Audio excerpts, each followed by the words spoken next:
Welcome and welcome back to my YouTube channel, and for today's tutorial, ituturo ko sa inyo kung paano i-connect ang Facebook sa Instagram. But first, kindly subscribe to my channel and don't forget to hit the subscribe button and the bell to notify you for my new updates. And if you want to learn more, just keep on watching and let's start!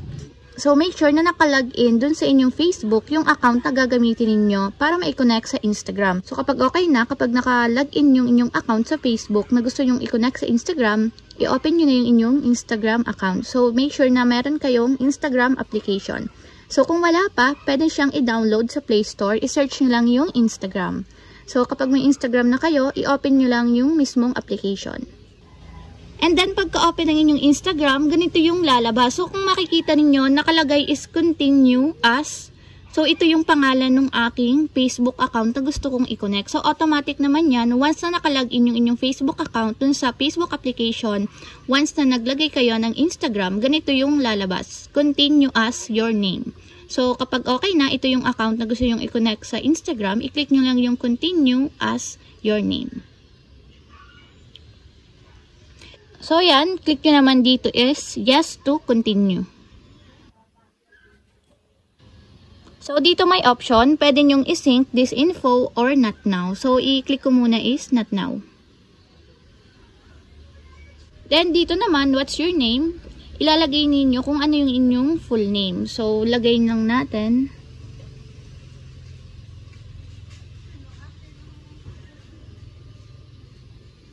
So, ayan. Kapag okay na, click nyo lang yung next. Then, dito naman, agree to Instagram's terms and policies. Then, basahin nyo lang dito yung terms and policies ni Instagram about dun sa application. So, kapag okay na, nabasa nyo na, i-click nyo lang yung I agree.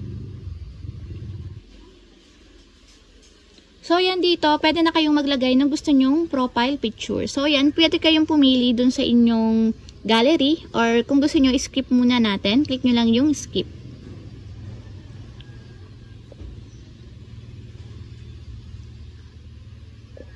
So, yan, pwede nyong i-click yung continue para magkaroon kayo ng Facebook friend suggestions. So, kapag hindi naman, click nyo na lang yung skip.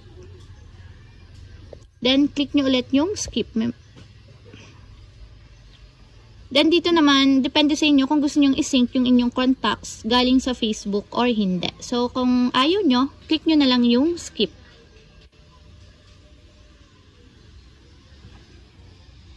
So, yan dito, mayroong suggestion na lalabas kung sino yung pwede nyong i-follow. Ito yung mga Facebook friends nyo na mayroong Instagram na connected din sa kanilang Facebook.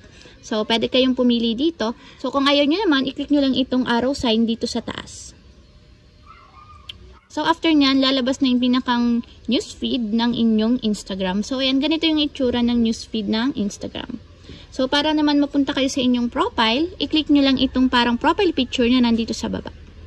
So, ayan, ito yung pinakang timeline or profile ng inyong Instagram account. So, yun lang, ganun lang kasimple kung paano nga ba i-connect ang Facebook sa Instagram. If you have a question, comment down below and don't forget to hit the subscribe button and the bell to notify you for my new updates. And thank you for watching! Every day, late at night, not okay, all I want, and I pray